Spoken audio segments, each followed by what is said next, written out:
All right, we're about to go shoot another video about these cookies for the 12 Beers of Christmas. For now, cheers to the hearty ale. I think we kind of went off on a tangent and got lost. We did not go off on a tangent. Okay. We even have earwear now. No, that didn't work. You missed the lobe. Because I have weirdly small ears for being a fat guy. There we go. For the 9th of Chop and Brew's 12 Beers of Christmas 2023, we take another detour into the land of Chop with Hungarian Fluffy Honey Cookies, compliments of one Dr. Kris England. Kris recently brought these cookies over to share, and they were so good and their baking process so unique, we decided to shoot a little something just about them. Coming up, Kris walks us through his method and shares some ideas on dessert and beer pairings. Plus, he supplies a recipe and points us to a demo video that I'll link in this video description to help you make these cookies at home. Chop and Brew's 12 Beers of Christmas are brought to you with support from Imperial Yeast, who, yes, are also big fans of good food, as well as our Patreon party people who are always down for a good cookie exchange. Join them at patreon.com/chopandbrew. All right, everybody, 12 Beers of Christmas, but today, not a beer at all, not a mead, not a cider. We're talking cookies. We got Kris England, who is of Hungarian heritage. Marriage. Yeah. Oh, you're not. What are you? I'm a Hungarian citizen. Okay. I am not Hungarian by birth.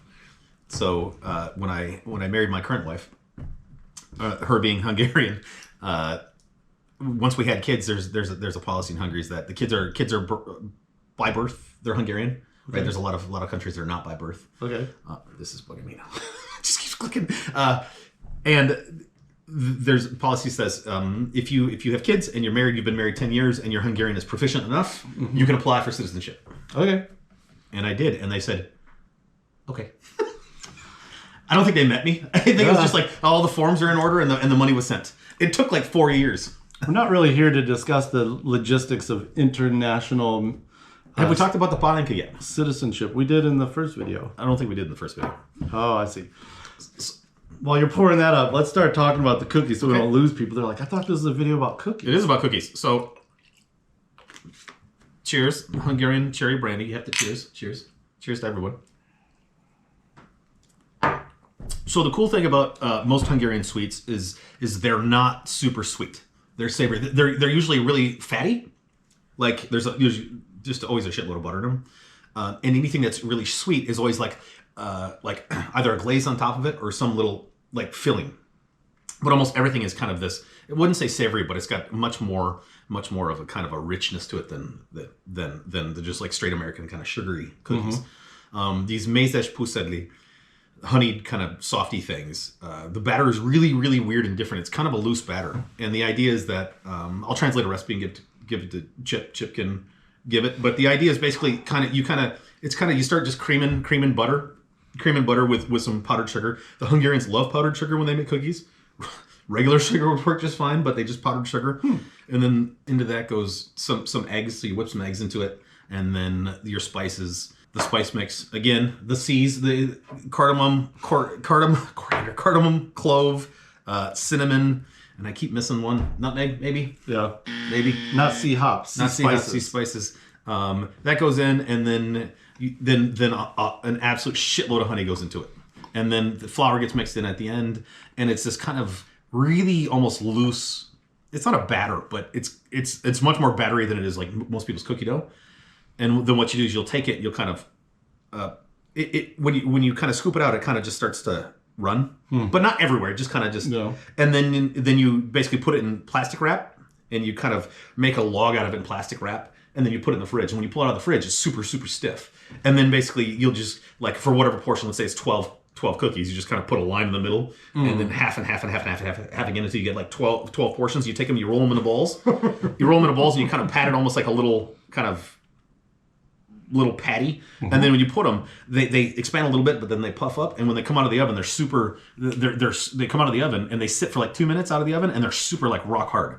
That's so weird. They're super rock hard, but then they sit overnight. Yeah, they sit overnight, and because there's so much honey in them, the water gets sucked back into it, and then they end up with this really cool texture, cakey, like you said, kind of not lady fingers, but shortbready, but it's not crumbly. Like it's not. No, I keep acting like I need to catch it, but nothing's actually. It's breaking real solid. Yeah, and you know, as with any spice cookie, the spices are the most important when it comes to the quality of the spices.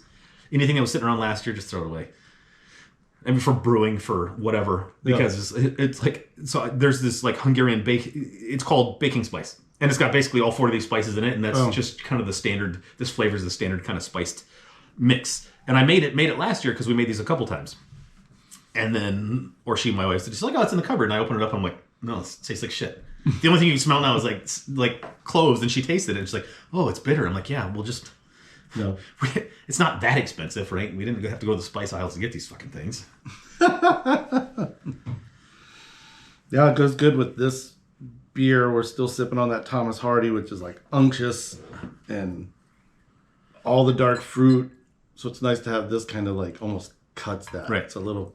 I mean, to be honest, the best beer you can drink with this type of cookie, is like Pilsner. Right, because it was like, oh, you have spice food with spice beer with spice food, and you have smoked beer with smoked food. That's the worst idea ever, right? I mean, like best thing to like if it's a carrot cake. You're like, oh, what are you gonna pair carrot cake with? Whatever's fizzy, right? The fizziest thing you can have because there's so much fat frosting. And it's cream cheese frosting, no less, right? Yeah. It's so just get that off my tongue and be able to taste again. So this and a Pilsner, when you keep coming back to it, the spice probably kind of blooms again. Yeah, absolutely. Bite. You know, and also it's probably good for the health of the individual. Like maybe Thomas Hardy's the entire day. Maybe take a pause and grab a High Life.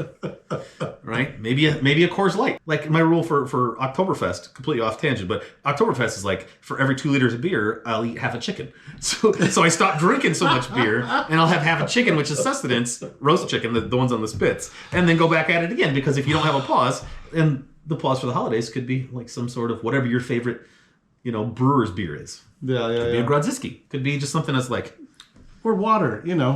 Drink water. If this wasn't your house, I'd kick you out right now. Stay hydrated. Come on, y'all. Or eat a half chicken. Whatever. There's like 96% water in Grodziskie.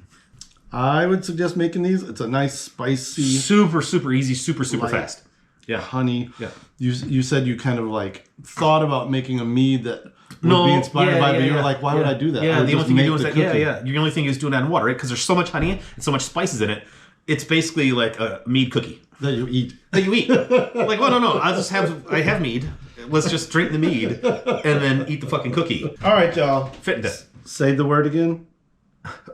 What's it called? Oh, mézes puszedli. Mézes is cookie, like honeyed, like, and then puszedli. Okay. Say it.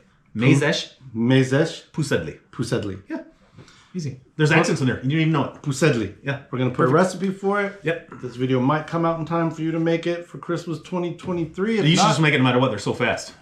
This seems like a really good tea or coffee. Absolutely right. No, it's really good. Coffee dipping. This is a tea thing. Oh. Absolutely. If you like spiced coffee, sure. But it's more of a, right? Because this is, the coffee's either going to overpower this, is going to overpower the coffee. The tea's just there so you can, tealess crumpets. I know it's crumpets. Calm down. All right, y'all. Cheers. Merry Christmas. Marry me. Wait, no, I'm ready. Marry me. What's that from? Oh, Arrested Development. Marry me. Marry me. Her?